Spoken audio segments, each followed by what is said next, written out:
मुसलमान वंदे मातरम क्यों नहीं पढ़ते, इसको जम्मू कश्मीर के सांसद ने लोकसभा में बहस के दौरान बहुत खूबसूरती से समझाया है, जो सुनने लायक है।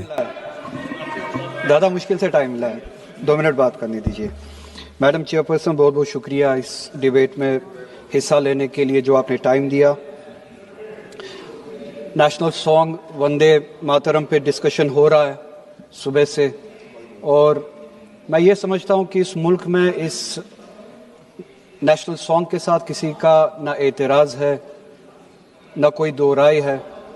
एहतराम है हर किसी का इस सॉन्ग को लेके, मगर मसला सिर्फ तब पेश आता है जब जो तकरीरें सुबह से इस तरफ से हुई, बीजेपी की तरफ से और लाइक माइंडेड जो इनकी पार्टीज़ है, जब ये कहा गया कि हिंदुस्तान में रहना है तो वंदे मातरम गाना है।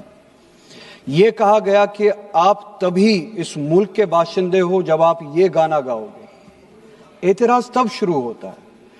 आप वंदे मातरम को नेशनल सॉन्ग मानते हैं, हम सब मानते हैं, आप गाते हैं, हम नहीं गा सकते हैं। इसकी एक वजह है, और उस वजह की आज़ादी हमें इस मुल्क के आईन ने ही दी है। कभी कभार कुछ मामलों में दो चीजों के दरमियान क्लैश होता है, एक नेशनल कॉन्सेप्ट और आपकी रिलीजियस फेथ, और ये यूनिवर्सल है, इटर्नल फैक्ट है, चाहे किसी भी मजहब से कोई भी वाबस्ता हो, मुसलमान हो, हिंदू हो, सिख हो, वो इटर्नल आइडेंटिटी अपने मजहबी अकीदों को मानता है, वो प्रायोरिटी अपने मजहबी अकीदों को देता है। मैं एक छोटी सी एग्जांपल दूंगा। इस मुल्क में सिटीजनशिप छोड़ने की तादाद लाखों में है पिछले कुछ सालों से। उसमें मेजॉरिटी हिंदू धर्म से वाबस्ता लोग हैं जिन्होंने दूसरे मुल्कों में सिटीजनशिप ली और इस मुल्क की सिटीजनशिप को वॉलंटियरली छोड़ा।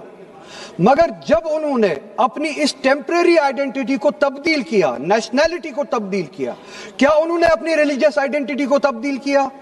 क्या वो हिंदू से किसी और मजहब में तब्दील हुए? नहीं, उन्होंने तब टेम्परेरी आइडेंटिटी को तब्दील किया, मगर इटर्नल आइडेंटिटी को उन्होंने थामे रखा, क्योंकि वो उनके लिए इटर्नल आइडेंटिटी है। मजहब, धर्म इटर्नल आइडेंटिटी है, इटर्नल बिलीफ है।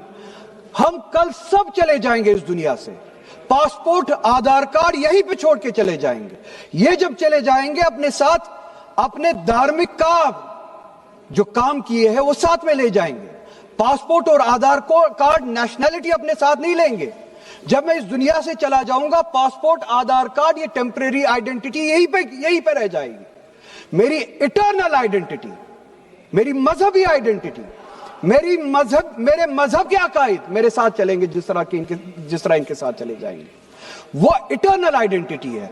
और जब ये क्लैश सामने आता है, तब हमें कॉन्स्टिट्यूशन ही ये आजादी देता है कि आपकी रिलीजियस फंडामेंटल जो फ्रीडम है, आप उस रिलीजियस फ्रीडम को इस मुल्क में कॉन्स्टिट्यूशन के हवाले से उस रिलीजियस फ्रीडम को एक्सरसाइज कर सकते हैं।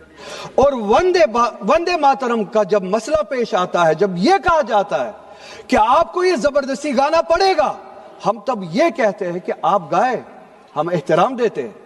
नेशनल सॉन्ग है, हम उसका भी एहतराम करते हैं, उसमें दो राय नहीं है। आप गाए, हम एहतराम के लिए खड़े हो जाएंगे।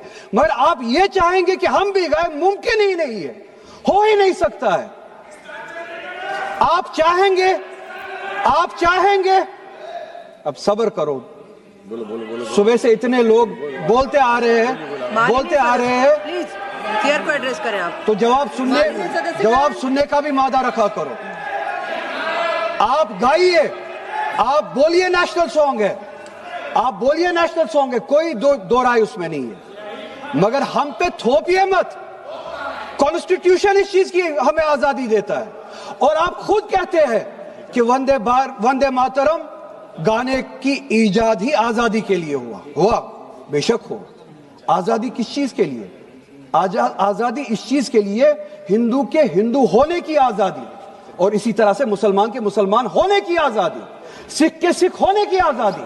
और वो आजादी आप मुझसे छीन नहीं सकते हैं। किसी भी नाम पे नहीं छीन सकते, किसी भी दबाव में नहीं छीन सकते, माननीय सदस्य। किसी भी सिख से उसके मजहब की आजादी नहीं छीन माननीय सकते, सदस्य। किसी भी हिंदू से उसकी मजहब की आजादी नहीं छीन सकते, और किसी भी मुसलमान से उसके मुसलमान होने की आजादी नहीं छीन सकते। कोई भी दबाव मुझे मजबूर नहीं कर सकता है।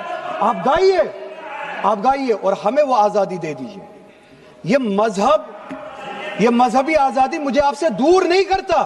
वही मजहब जो मुझे ये कहता है कि लकुम दीनकुम वलिय दीन, आपके लिए आपका दीन, मेरे लिए मेरा दीन, जिसको कॉन्स्टिट्यूशन ने आजादी दी ये कह के कि फंडामेंटल राइट है रिलीजियस फ्रीडम। हमारा कॉन्स्टिट्यूशन हमारे कुरान की उसी आयत की तर्जुमानी करता है। 2 मिनट दे दीजिए मैडम। तर्जुमानी करता है माननीय कि सदस्य, आप प्लीज अपने चेयर को दीन पे एड्रेस चलिए, करिए। हमें अपने माननीय दीन पे सदस्य। अमल करने की आजादी दे दीजिए आप ही की तरह। बात जबरदस्ती की है, बात किसी और चीज की नहीं है। और ये डिबेट 30 मुझे सेकंड पता है में ज्यादा अपनी वक्त बात नहीं कंप्लीट मिलेगा, कर बस लीजिए। 1 मिनट में मैं पूरा कर रहा हूं। और ये डिबेट सिर्फ और सिर्फ इसलिए हो रहा है कि जब हिंदुस्तान का हिंदू हो, मुसलमान हो, सिख हो, इनसे पीने के लिए साफ पानी मांगे, सांस लेने के लिए साफ हवा मांगे, रोजगार मांगे, जब इनसे महंगाई के खिलाफ, महंगाई के बारे में जवाब मांगे, जब इनसे रोजगार मांगे, तब ये सिर्फ ये बोल सके कि रोजगार के बारे में बात मत करो। वो देखो मुसलमान, हमने उसको मजबूर किया वंदे मातरम गाने के लिए। वो देखो मुसलमान, हमने उसकी मजहबी आजादी को खत्म किया। इस आड़ में, मुसलमान को दबाने की आड़ में आप अपनी नालायकी छुपाना चाहते हो और इस मुल्क में राज करना चाहते हो, उसकी कुर्बानी बनाना चाहते हो मुसलमान को। और मुसलमान इस बेगैरती का कुर्बान कभी होगा नहीं। हमने इस मुल्क की आजादी के लिए भी खून दिया है और इस मुल्क में आजादी को बचाने के लिए भी अगर खून देना पड़े हम देंगे। हमने उनके साथ भी लड़ा है, आप जैसों के साथ अगर 1000 साल तक भी लड़ना पड़े हम लड़ेंगे, उसी गैरत से लड़ेंगे, उसी जज्बे। मुसलमान वंदे मातरम क्यों नहीं पढ़ते, इसको समझाने के बाद में उन्होंने गवर्नमेंट पर एक इल्ज़ाम लगाया कि वो क्यों इसको सब पर थोपना चाहती है। उन्होंने कहा कि जब कोई इंडिया का नागरिक, चाहे हिंदू हो, मुसलमान हो, सिख हो, बौद्ध हो, ईसाई हो, कोई भी हो, जब वो गवर्नमेंट से सवाल करे कि हमें शुद्ध पानी दो पीने के लिए, हमें सांस लेने के लिए साफ़ सुथरी हवा दो, महंगाई पर कंट्रोल करो, हमें रोज़गार दो, तब गवर्नमेंट के पास कोई जवाब नहीं कहने के लिए कि हम तुम्हारे लिए ये किया है, बल्कि वो ये कहे कि वो देखो हमने मुसलमानों को मजबूर किया है वंदे मातरम को पढ़ने के लिए।